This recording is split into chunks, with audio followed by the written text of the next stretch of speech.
গতকালকের ঘটনা বলি, মিডিয়া অন্তত এই কথাটা উঠাবা প্রিয় ভাইরা আমার, যারা ইউটিউবার আসছো, খুব জরুরি।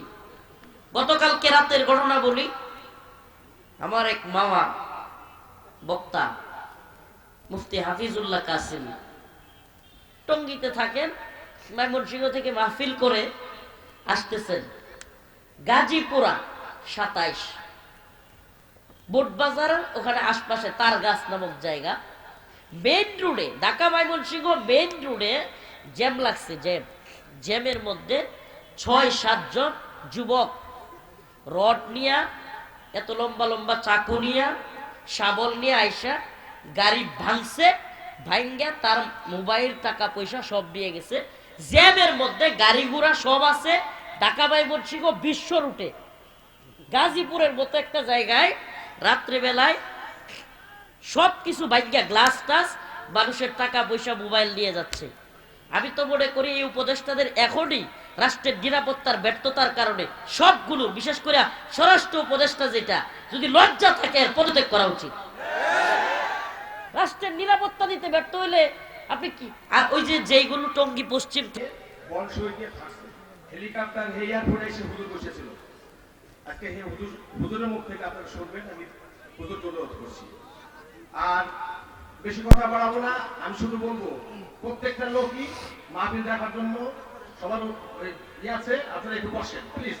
সবাই একটু বসলে খুশি হবো, একটু পিছিয়ে বসেন, এত সুন্দর দেখা যাবে। এই পর্যায়ে আপনাদের মাঝে যে মূল্যবান তাফসীর পরিবেশন করবেন আমাদের সকলের প্রিয়, দীর্ঘ সময় যার জন্য আপনারা অপেক্ষা আছেন, বারবার তারা নির্যাতিত, এই আওয়ামী লীগ সরকারের আতঙ্ক, যুব সমাজের আইডল,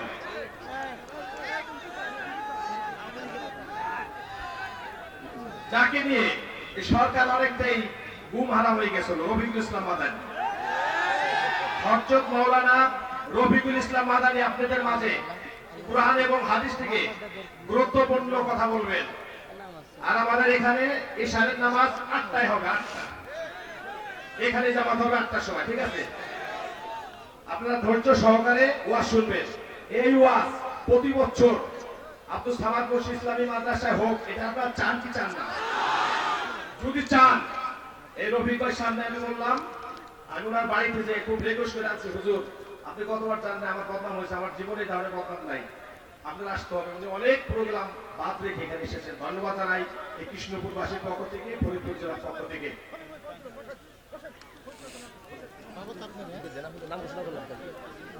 এই পর্যায়ে আপনাদের মাঝে কুরআন এবং হাদিস থেকে মূল্যবান তাফসীর আসবেন আমাদের আপনাদের সকলের প্রিয় মাওলানা রফিকুল ইসলাম মাদানী নেত্রকোনা। মাওলানা রফিকুল ইসলাম মাদানী নেত্রকোনা সকলকে ধৈর্য সহকারে শৃঙ্খলা বজায় রেখে মাহফিল শোনার জন্য বিশেষভাবে অনুরোধ করছি। আসসালামু আলাইকুম। আসসালামু আলাইকুম ওয়া রাহমাতুল্লাহি ওয়া বারাকাতুহু। ইন্নাল হামদালিল্লাহ নাহমাদুহু ওয়া নাস্তাঈনুহু ওয়া নাস্তাগফিরুহু ওয়া নু'মিনু বিহি ওয়া নাতাওয়াক্কালু আলাইহি ওয়া না'উযু বিল্লাহি মিন শুরুরি আনফুসিনা ওয়া মিন সাইয়্যাতি আ'মালিনা। من يهده الله فلا مضل له ومن يضلل فلا هادي له ونشهد أن لا إله إلا الله وحده لا شريك له. أما بعد فأعوذ بالله من الشيطان الرجيم. بسم الله الرحمن الرحيم. يا أيها الذين آمنوا لا تتخذوا اليهود والنصارى أولياء بعضهم أولياء بعض ومن يتولهم منكم فإنه منهم إن الله لا يهدي القوم الظالمين. صدق الله مولانا العظيم وصدق رسوله النبي الكريم ونحن على ذلك من الشاهدين والشاكرين والحمد لله رب العالمين আব্দুস সামাদ মুন্সি ইসলামিয়া মাদ্রাসা ও ইতিমখানার উদ্যোগে আয়োজিত আজকের এই ঐতিহাসিক ওয়াজ মাহফিলের সম্মানিত উলামায়ে কেরাম, মুরব্বিয়ানে আযম, প্রিয় যুবক ভাইরা, স্নেহের ছোট ভাইরা, আল্লাহ রাব্বুল আলামিনের দরবারে অসংখ্য অগণিত শুকরিয়া যে মহান রব্বুল আলামিন আপনাকে আমাকে কোরআন সুন্নাহ থেকে কিছু কথা বলবার এবং শুনবার তৌফিক দান করেছেন। সেজন্য অন্তঃস্থল থেকে কালিমাতুশ শুকর আদায় করে স্বতঃস্ফূর্ত আওয়াজ করে বলি আলহামদুলিল্লাহ। আমি গত রাত্রে প্রোগ্রাম করছি আপনার বগুড়া থেকে রাত্রে ঢাকায় থাইকা সকাল 10টা-11টার দিকে হেলিকপ্টারে আপনাদের এখানে আসার কথা ছিল, কিন্তু রাত্রে ঢাকায় কখন ঘুমাবো, আমাদের ঢাকায় আসতেই 6টা-7টা বেজে গেছে। 6টা-7টা বেজে গেছে ঢাকায় আসতে। ফজরের নামাজ পড়ছি, চিন্তা করতেছি এখন ঘুমাইলে 10টা পর্যন্ত ঘুমাইলে কিচ্ছু হবে না, 3 ঘন্টা ঘুমাই, সারা রাত্র প্রতিদিন নির্ঘুম। তখন রাত্রে আপনাদের ফরিদপুরে চলে আসছি, ফরিদপুরেই থাকছি। তো আপনাদের এখানের আরো আলোচক যারা আছেন, কপ্টারে আসার কথা, হুজুররা কি আসছিল? যাক আলহামদুলিল্লাহ, আলোচনা শুনছেন। আমি আসলে কি বলবো, উনি আমার বাড়িতে গেছেন, উনি যিনি মাত্র কিছুক্ষণ আগে কথা বললেন, তিনি আমার বাড়িতে গিয়েছেন, দাওয়াত করেছেন। কিন্তু বিগত সরকার আমাকে অনেক প্রোগ্রাম করতে দেয় নাই, এটা আপনারা জানেন। বিভিন্ন জায়গায় আমাকে বাধাগ্রস্ত করেছে, হামলা মামলা দিয়েও যখন আমাদের জবানকে বন্ধ করতে পারে নাই, তখন তারা মাহফিলগুলো নিষেধ করে দেওয়া শুরু করেছে। তো যাই হোক, আল্লাহ পাক আমাদেরকে জালেম থেকে হেফাজত করেছেন, জালেমদের থেকে আমাদেরকে রক্ষা করেছেন। এই জন্য আল্লাহ পাকের কাছে শুকরিয়া আদায় করে বলি আলহামদুলিল্লাহ। কিন্তু ওই যে আপনাদের এখানে আসতে আসতেই বাজছে 10টা, ফরিদপুর আসতে। এরপরে তেমন একটা ঘুম হয় নাই, নামাজ পড়ছি, আবারও একটু ঘুমের চেষ্টা করছি, কিন্তু ঘুমের যে প্রচুর ক্লান্তি, এটা এখনো রয়ে গেছে। আসলে একটা মানুষ প্রতিদিন প্রোগ্রাম করে ঘুমের ঘাটতি হইলে যে প্রবলেমটা হয় সেটা হলো শারীরিক ফিটনেস ঠিক থাকে না, মানসিক অবস্থান ঠিক থাকে না। আমি এখন আপনাদের সামনে বসে আছি, কিন্তু কথা বলবার মতো মুড বা কথা বলবার মতো শারীরিক শক্তি পাচ্ছি না। আমার জন্য খাস করে দোয়া করবেন। আমি অল্প কয়েকটা কথা বলবো। আমি আপনাদের সামনে সূরাতুল মাইদা সম্ভবত 52 নম্বর আয়াত, يا أيها الذين آمنوا لا تتخذوا اليهود والنصارى أولياء بعضهم أولياء بعض ومن يتولهم منكم فإنه منهم إن الله لا يهدي القوم الظالمين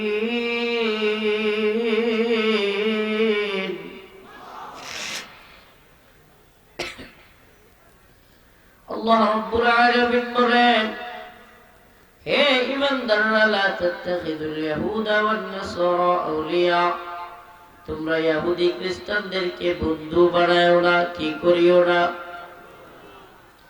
ইহুদি খ্রিস্টানদেরকে বন্ধু বানানোর নিষেধ করেছেন কে? আল্লাহ। আমরা যদি আজকের পৃথিবীর দিকে তাকাই, একেবারে ক্লিয়ারলি আমরা দেখতে পারি, জানি না আপনারা জানেন কিনা, ইসরায়েলে ইহুদিবাদীরা দ্য গ্রেট ইসরায়েল রাষ্ট্র নির্মাণ করবার জন্য প্রস্তুতি নিয়ে বসে আছে। দ্য গ্রেট ইসরায়েল রাষ্ট্র গঠন করবার জন্য তারা বসে আছে। যে গ্রেট ইসরায়েল পুরো পৃথিবী শাসন করবে, তাদের মসিহ আসবে, আমরা যাকে দাজ্জাল নামে চিনি, কোরআন হাদিস যাকে দাজ্জাল বলে, সেই দাজ্জালের অপেক্ষায় তারা মসিহের অপেক্ষায় আছে।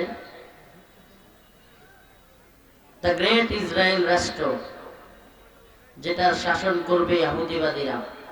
এমনকি ফিলিস্তিনের গাজার সর্বশেষ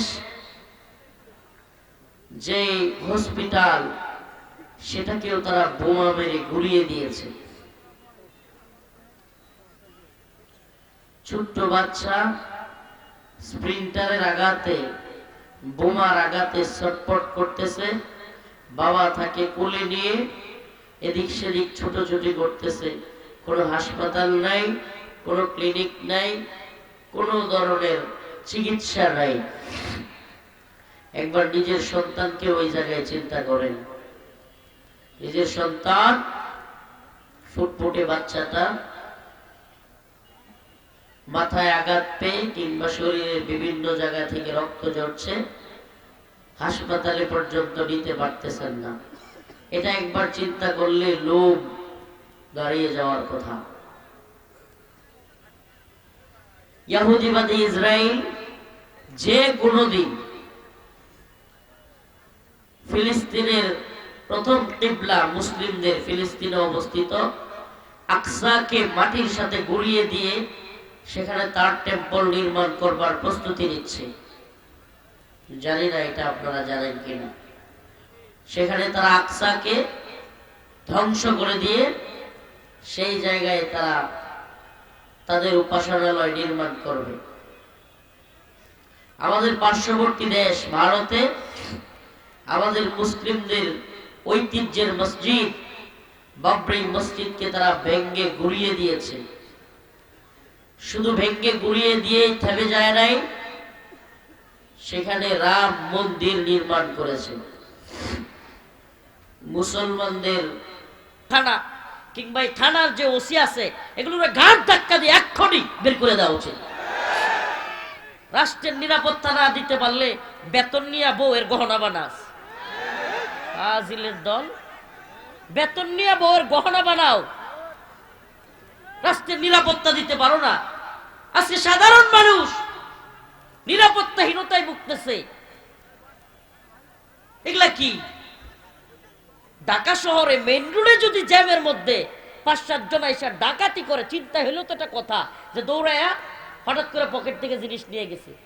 ডাকাতি একজন বক্তা আলেম, একজন না, অসংখ্য বক্তাদের সাথে এরকম হচ্ছে। প্রিয় ভূমি, ভূস্বর্গ যেটাকে বলা হয়, কাশ্মীরকে তারা দখল করে বসে আছে। শত শত হাজার হাজার নারীদেরকে কাশ্মীরে ভারতীয় বাহিনী কর্তৃক ধর্ষণ করা হচ্ছে। আমার আপনার পাশের ভারতীয় রাজ্য আসামে এনআরসির নাম দিয়া বিভিন্ন ধরনের আইনের কথা বলে মুসলমানদের ঘর বাড়ি বুলডোজার দিয়ে গুঁড়িয়ে দেওয়া হচ্ছে। মুসলমানদের মাদ্রাসা মসজিদ ভেঙে ফেলা হচ্ছে। মুসলমান ইমানদার চীনে উইগুরে পূর্ব তুর্কমেনিস্তান রাষ্ট্র, মুসলমানদের সেই রাষ্ট্র থেকে মুসলমানদেরকে উৎখাত করে সেই রাষ্ট্রের নাম দেওয়া হয়েছে জিনজিয়াং। আজ পৃথিবীর দিকে দিকে মুসলিমরা নির্যাতিত, নিপীড়িত। নিপীড়িত মুসলিম উম্মাহ যদি এখনই গর্জে না ওঠে, আপনারা দেখতেছেন কিনা ইসরায়েলি হানাদার বাহিনী যেভাবে ফিলিস্তিনের নিরীহ মুসলমানদের উপর ঝাঁপিয়ে পড়েছে, সেই একই পৈশাচিক কায়দায় ভারতীয় হিন্দুত্ববাদী জালেমরা বাংলাদেশি মুসলমানদের উপর হায়নার মতো ঝাঁপিয়ে পড়বার জন্য প্রস্তুতি নিচ্ছে। শুধু প্রস্তুতি না, তারা মিডিয়ার মাধ্যমে তাদের বড় বড় নেতারা, তাদের ধর্মীয় নেতারা, রাজনৈতিক নেতারা, তাদের মিডিয়ার সাংবাদিকরা বাংলাদেশ দখলের হুমকি দিচ্ছে। অপ্রিয় মুসলিম উম্মাহ, ফরিদপুরের মুসলমান,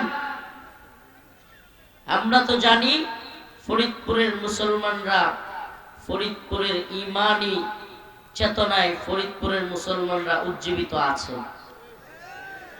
আমরা জানতে চাই ইহুদিবাদীদের টেম্পল, দ্য গ্রেট ইসরায়েল রাষ্ট্র, যার অধীনে তারা গোটা পৃথিবীকে রাখতে চায়, কিংবা হিন্দুত্ববাদীরা ভারত, পাকিস্তান, বাংলাদেশ, নেপাল, ভুটান, শ্রীলঙ্কা, মালদ্বীপ সহ অখণ্ড ভারত রাম রাজত্ব তৈরি করতে চায়। আমি জানতে চাই, আমরা কি গ্রেট ইসরায়েল রাষ্ট্রের অধীনে কিংবা অখণ্ড ভারতের অধীনে শাসিত হওয়ার জন্য আল্লাহর পক্ষ থেকে জমিনে এসেছি? হ্যাঁ, আমরা কি ইহুদিদের অধীনস্থ থাকতে চাই? হিন্দুত্ববাদীদের অধীনস্থ থাকতে চাই? ওরা যদি আমাদের বাংলাদেশ দখলের হুমকি দেয়, আমরা কি ভারতের হিন্দুত্ববাদী ব্রহ্মণ্যবাদী তাগুতি শক্তিকে দাঁত ভাঙা জবাব দেওয়ার জন্য তৈরি আছি? আসি তো ইনশাআল্লাহ। আমরা বলি আমরা মুসলমান, ইনিল হুকমু ইল্লা লিল্লাহ, আমারা আল্লাহ তা'বুদু ইল্লা ইয়্যাহ, আমরা একমাত্র আল্লাহর ইবাদত করি, আল্লাহর গোলামি করি, পৃথিবীর কারো গোলামি আমরা করি না, পৃথিবীর কোন পরাশক্তির গোলামি আমরা করি না। আল্লাহ পাক বলেছেন, ইয়া আইয়ুহাল্লাযীনা আমানু লা তাত্তাখিযুল ইয়াহুদা ওয়ান নাসারা আউলিয়া। ও ইসলাম প্রিয় তাওহীদি জনতা, ফরিদপুরের মুসলমান, আপনারা দেখছেন কিনা হাসিনা নামক পুতুল সরকার ভারতের যতদিন গোলামি করছে ভারত খুব খুশি। এখন যখন তাদের পুতুল সরকার নাই, এখন তারা বিভিন্ন ভাবে আমাদের এই মুসলিম ভূখণ্ডের উপর চাপ প্রয়োগ করতেছে। একবার বলতেছে দেশ দখল করবে, চট্টগ্রাম নিয়ে যাবে, রংপুর নিয়ে যাবে, সিলেট নিয়ে যাবে, মাঝে মাঝে নেত্রকোনার কথাও বলে, নেত্রকোনাও নিয়ে যাবে। আবার বন্যার পানি ছেড়ে দিয়া এদেশের জনগণকে মারাই। গত 2-3 দিন যাবৎ দেখতেছি বিভিন্ন সীমান্তে বিএসএফ একেবারে পায়ে পাড়া দিয়া ঝগড়া বাঁধাইতে যাচ্ছে। বাংলাদেশ সীমান্তে আইসা বিভিন্ন স্থাপনা নির্মাণ করতে যাচ্ছে। আলহামদুলিল্লাহ, বাংলার দামাল ছেলেরাও তাদের পাল্টা জবাব দিচ্ছে। কিন্তু এই যে পায়ে পাড়া দিয়া ঝগড়া করার মানসিকতা, এই যে অবহেলা অবজ্ঞা করা, সীমান্তের কাঁটাতারের বেড়ায় লাশ ঝুলিয়ে রাখা, বাংলাদেশ দখলের হুমকি দেয়া, এগুলো কেন? এগুলোর একটাই কারণ, তাদের তৈরি করা তাদের পুতুল সরকারের পতনের কারণে এখন তাদের কলিজা পুইরা ছাই উঠতেছে, কলিজা পুরা গন্ধ বেরিয়েছে, এতই নারাজ হয়েছে। আমরা বলতে চাই, আমরা জেলে গিয়েছি, মামলা দেওয়া হয়েছে, রিমান্ডে গিয়েছি, কিন্তু আল্লাহর গোলামি করেছি। আমাদেরকে জেলে নিয়ে গেলেও গোলামি করছি কার? রিমান্ডে নিলেও গোলামি করেছি কার? মাশাআল্লাহ, আল্লাহর গোলামি করেছি আমরা। কিন্তু হাসিনা প্রধানমন্ত্রী থাইকাও গোলামি করছে ভারতের। কথা সত্য? হাসিনা প্রধানমন্ত্রী থাইকাও গোলামি করছে কার? আমরা সাধারণ মানুষ, জেলে নিছে, রিমান্ডে নিছে, তাও আল্লাহর গোলামি করছি, ভারতের গোলামি বাইরে নেই। অনেক প্রস্তাব আমাদেরকে দেওয়া হয়েছিল, অনেক বিভিন্ন ধরনের প্রস্তাব, সুখে শান্তিতে থাকা, আরাম আয়েশে থাকা, টাকা পয়সা দেওয়া, অনেক। আলহামদুলিল্লাহ, এটার ক্রেডিট আমার না, আমাদের না, ক্রেডিট আল্লাহর। আলহামদুলিল্লাহ, আল্লাহ পাক আমাদেরকে হেফাজত করছেন। আমরা এদের লোভনীয় প্রস্তাবে সাড়া দেই নেই, দিবও না। পৃথিবীতে সমস্ত শাসকদের সাথে আলেমদের আচরণ হবে চেক এন্ড ব্যালেন্স। আলেমরা অবশ্যই শাসকদেরকে জবাবদিহিতার মধ্যে রাখবে। আলেমদের আচরণ কখনোই দরবারি হওয়া যাবে, দরবারকে রাজি খুশি করা যাবে। যেই সরকারি থাক, আলেমরা দরবারে গিয়ে ঘুরঘুর করবে না। আলেমরা দরবারে গিয়া জি স্যার, জি ভাই, এগুলো করবে না। উপদেষ্টার সরকার থাক, আওয়ামী লীগের সরকার থাক, বিএনপির সরকার থাক, যে সরকারি থাক, আলেমদের অবস্থান হবে এমন যে আলেমরা সকল সরকারকেই জবাবদিহিতার জন্য, সকল সরকারের সমালোচনা করবার জন্য সবসময় তৈরি থাকবে। আলেমরা এই জাতির আস্থার জায়গা। আলেমদেরকে মানুষ ভালোবাসে, মহাব্বত করে। কেন? কারণ তারা দ্বীনের পক্ষে কথা বলে, হক কথা বলে, সঠিক কথা বলে, তারা ইনসাফের কথা বলে, ন্যায়ের পক্ষে কথা বলে, জালেমদের বিরুদ্ধে কথা বলে। এখন কোন সরকার যদি আপনার পছন্দের হয়ে যায় আর আপনি চুপ করে থাকেন, তাইলে ওই সরকারও কিন্তু আস্তে আস্তে জালেম হয়ে যাবে। জবাবদিহিতা একটা বিশাল জিনিস। জবাবদিহিতা না থাকলে, খালি সামসামি থাকলে আস্তে আস্তে যে কোনো সরকার জালিম হয়ে যেতে পারে। আচ্ছা, আমারে বলেন, হাসিনা এত বছর জুলুম কেন করতে পারছে? 16 বছর। আমি কিশোরগঞ্জে একটা প্রোগ্রামে বলছিলাম, কেন জুলুম করতে পারবে না? প্রধান বক্তা হাসিনার চামচা, প্রধান মুফতি হাসিনার চামচা, বাংলাদেশের প্রধান মসজিদের খতিব হাসিনার চামচা, প্রধান সেনাপতি হাসিনার চামচা, পুলিশের প্রধান হাসিনার চামচা, র্যাবের প্রধান হাসিনার চামচা। সব দিক থেকে প্রধান মুফতি, প্রধান শাইখুল হাদিস, সব চামচা। তাইলে এত যদি চামচা থাকে, তো সেই দেশের প্রধানমন্ত্রী হাসিনা না হইয়া হযরত আবু বকর হইব? হ্যাঁ, আমি যে কথাগুলো বললাম, সব দলের সব নেতা, সব আমলা, প্রশাসন চামচামি করছে না করে নাই? তো একটা মানুষ যখন দেখবে যে কিরে, আমি স্কুলের ছোট ছোট বাচ্চাদেরকে গুলি করে মাইরা ফেলি, মাদ্রাসা ছাত্রদেরকে গুলি করি, আলেমদেরকে রিমান্ডে নেই, ফাঁসি দেই, যাই করি, জি আপা, হ আপা, ঠিক আছে আপা, ভালো, ঠিক আছে আপা, হা ভালো করছেন আপা, এই যদি হয় অবস্থা, তাইলে ওই চামচা ভালো হইব কেমনে? বলেন আমারে। আলেমদেরকে রিমান্ডে নিলেও আপনি যদি বলেন, হ্যাঁ আপা, আপনি জাতির কান্ডারি, আপনি এগিয়ে যান, জি আপা, হ আপা, খাইছেন আপা, বইছেন আপা, শুইছেন আপা, এত যদি আপা আপা করেন আর চামচামি করেন, তাইলে এত চামচার দেশে ওই চামচাদের প্রধানমন্ত্রী শেখ হাসিনা হবে নাকি আবু বকর হবে? রাদিয়াল্লাহু আনহু। হ্যাঁ প্রিয় ভাইরা আমার, বন্ধুগণ আমার, এই জন্য চামচামি ছেড়ে দিতে হবে, চামচামিটা ছেড়ে দিতে হবে। যেই দলে আসুক, যে সরকারে আসুক, মুসলমান ইমানদার কথা মনে রাখবেন, ন্যায়ের পক্ষে থাকবার চেষ্টা করবেন। আপনার দল, আপনার নেতা ভুল করলেও চামচামি শুরু করিয়েন না। এদেশে একদল জালেমদেরকে মানুষ পিটায় খেদাইছে। নতুন করে কোন সরকার যদি মুসলমানদের উপরে জুলুম করে, আলেমদের উপর জুলুম করে, তাদেরকেও এদেশের জনগণ একই অবস্থা করে ছাড়বে। বারবার ব্যর্থতার পরিচয় দিচ্ছে এই সরকার। গতকালকের ঘটনা বলি, মিডিয়া অন্তত এই কথাটা উঠাবা প্রিয় ভাইরা আমার, যারা ইউটিউবার আসছো, খুব জরুরি। গতকালকে রাতের ঘটনা বলি।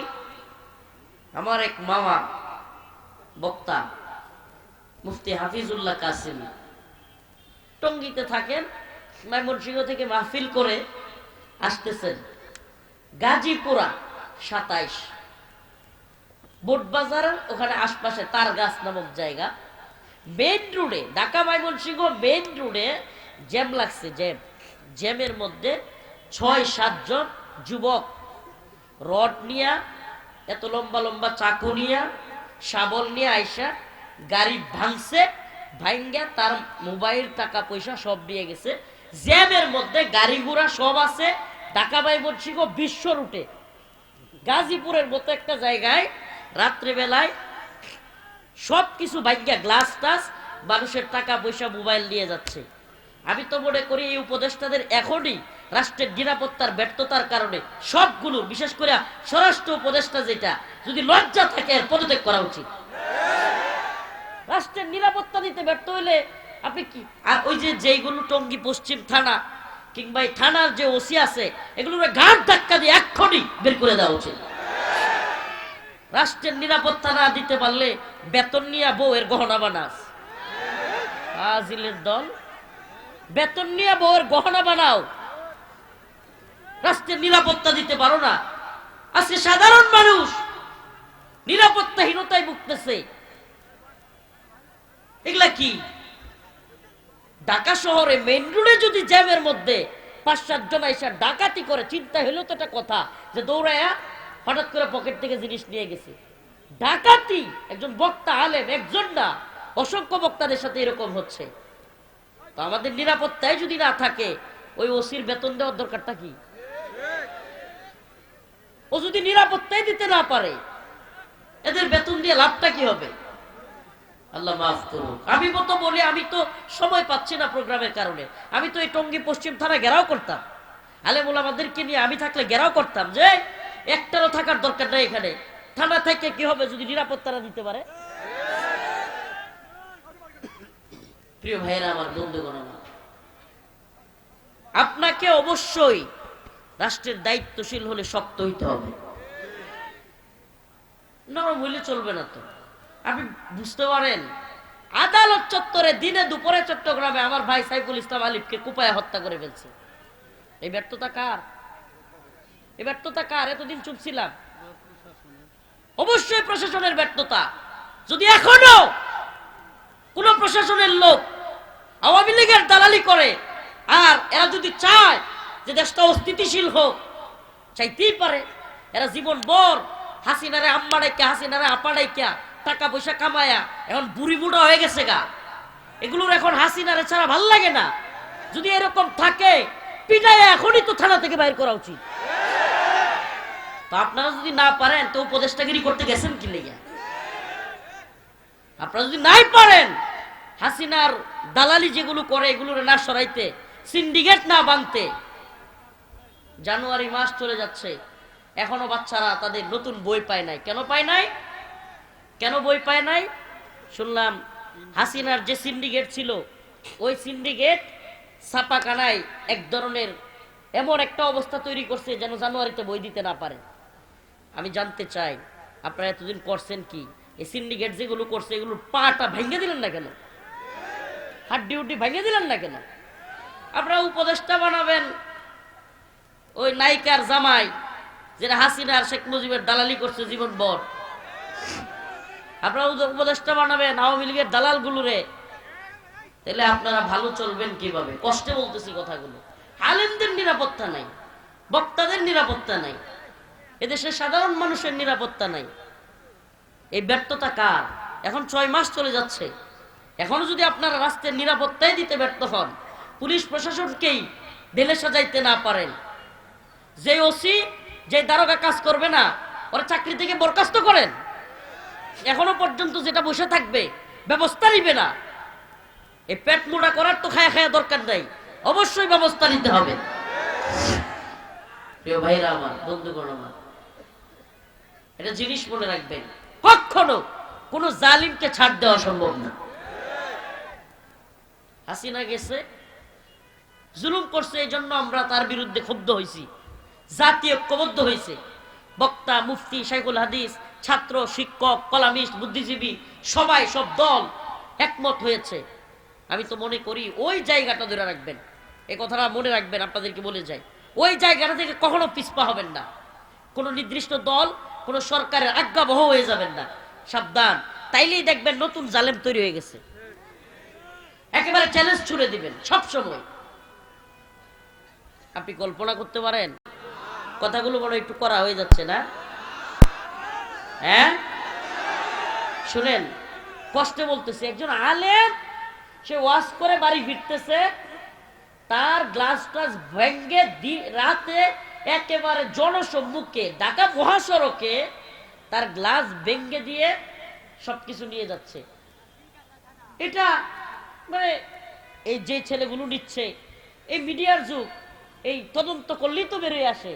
এমনকি ফোনে ট্র্যাকিং করলে 2-4টারে দৌড়িয়া পিটাইলেই তো মূল শিকড় কারা, এটা দৌড়ে। এগুলা আমি কি বলবো, 1 সপ্তাহের মধ্যে এটা সম্ভব যে এই এলাকায় এখন যদি কোনো দারোগার সাথে লিঙ্ক থাকে যে তোরা ডাকাতিটা করবি, কিছু আমারও দিস, তাইলে কি এটা শেষ হবে? হ্যাঁ, এটা আরো বড় ডাকাত না ওই পুলিশ? হ্যাঁ, প্রিয় ভাইরা আমার, বন্ধুগণ আমার, এই জন্য বলি ইনসাফের সমাজ প্রতিষ্ঠার জন্য, ইনসাফের ন্যায়ের সমাজ প্রতিষ্ঠা করার জন্য, প্রকৃত বৈষম্য দূর করবার জন্য কোরআনী রাষ্ট্র প্রতিষ্ঠা করতে হবে। কোন রাষ্ট্র বলেন না? কোন রাষ্ট্র?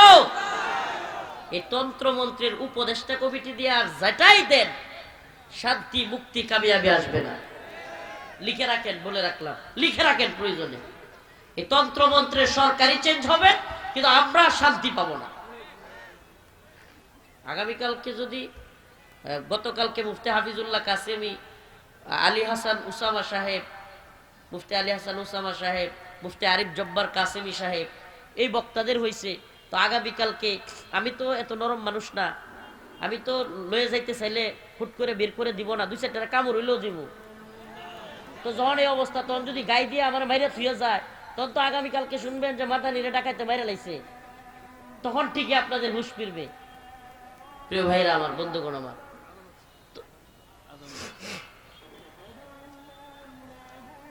এখানেও আজান দিয়ে দেন, এটা ভালো হবে, সুন্দর হবে। এখানেও একজন আজানটা দিয়ে দেন, নামাজ একটু পরেই হলো।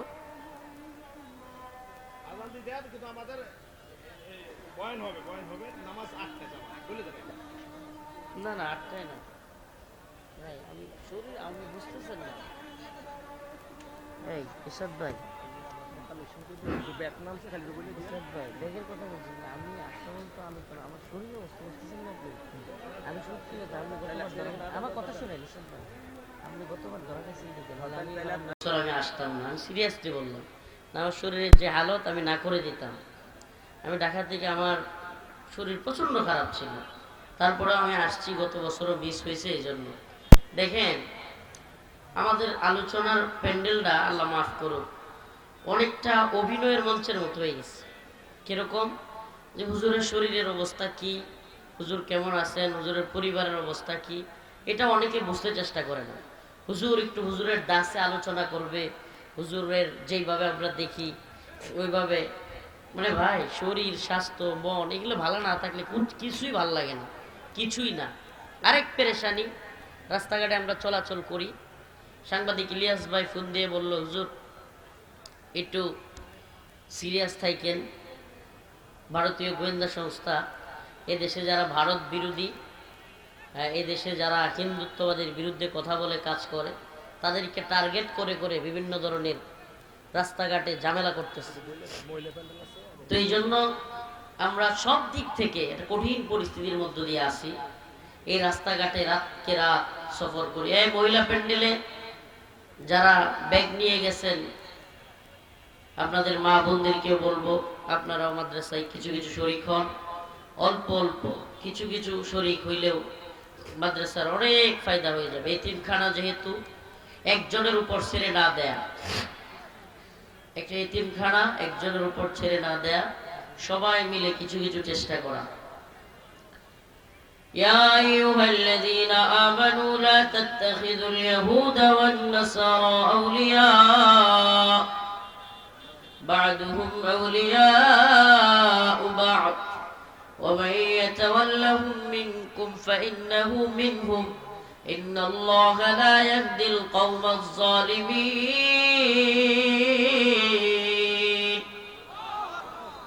আল্লাহ রাব্বুল আলামিন বলেন, হে ঈমানদাররা, লা তাত্তাখিযুল ইয়াহুদা ওয়ান নাসারা আউলিয়া, তোমরা ইহুদি এবং খ্রিস্টানদেরকে বন্ধু বানায়ো না।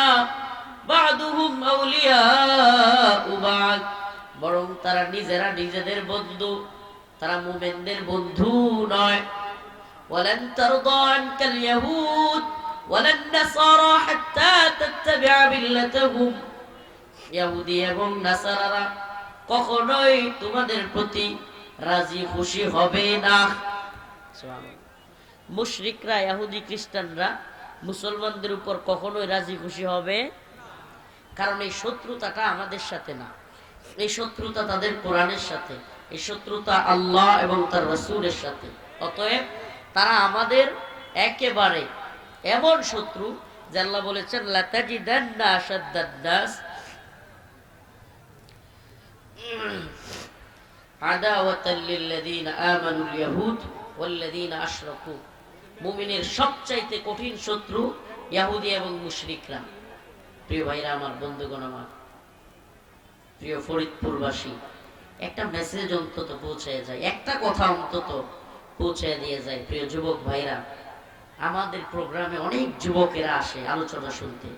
এই যুবকদেরকে বলবো, এই যুবক, দুনিয়ার রঙিন স্বপ্ন দেখা বাদ দাও। ফেসবুক, টিকটক, লাইকি, মদ, নেশা, গাঁজা, হিরোইন কিংবা নারীর পিছনে ছোটা বাদ দাও। শাহাদাতের তামান্না নিয়ে তৈরি হও। হিন্দুত্ববাদীরা একটা যুদ্ধ আমাদের উপর চাপিয়ে দিচ্ছে। আমরাও বলি, মুসলিম উম্মার যুবকেরা হিন্দুত্ববাদীদেরকে পরোয়া করে না। আমরা তৈরি আছি তো ইনশাআল্লাহ? হিন্দুত্ববাদীদের বিরুদ্ধে দাঁত ভাঙা জবাব দেওয়ার জন্য তৈরি আছি তো? সমস্ত ষড়যন্ত্রের বিরুদ্ধে আমরা ঐক্যবদ্ধ হয়ে হিন্দুত্ববাদী আগ্রাসনকে মোকাবেলা করব ইনশাআল্লাহ। আমরা আল্লাহ এবং তার রাসূলের পথে চলব। আমরা আমাদের বন্ধু মুসলমানদেরকে মনে করব। কাফের মুশরিকরা, ইহুদিরা আমাদের বন্ধু। আমরা অখণ্ড ভারত কিংবা গ্রেট ইসরায়েল রাষ্ট্রের অধীনস্থ থাকতে আসি নাই। আমরা এই পৃথিবীতে এসেছি আল্লাহর জমিনে আল্লাহর দ্বীনকে জিন্দা করবার জন্য। আল্লাহর জমিনে আল্লাহর দ্বীন জিন্দা না হওয়া পর্যন্ত আমরা প্রয়োজনে শহীদ হয়ে যাব, কিন্তু আমরা কোনোভাবেই চুপ থাকব। নাসরুম মিনাল্লাহ ওয়া ফাতহুন করিব ওয়া বাশশিরিল মুমিনিন। নামাজ হবে, আপনারা আমার জন্য খাস করে দোয়া করবেন। আমি আসলে কালকেও আপনাদের এলাকায় প্রোগ্রাম, কিন্তু আমার শরীরের যে হালত, এখনই মেডিকেলে যাওয়ার পরিস্থিতি, আমার মাজা এত ব্যথা করতেছে, মাথা ঘোরাচ্ছে। আপনারা আমার জন্য খাস করে দোয়া করবেন ইনশাআল্লাহ। আসসালামু আলাইকুম।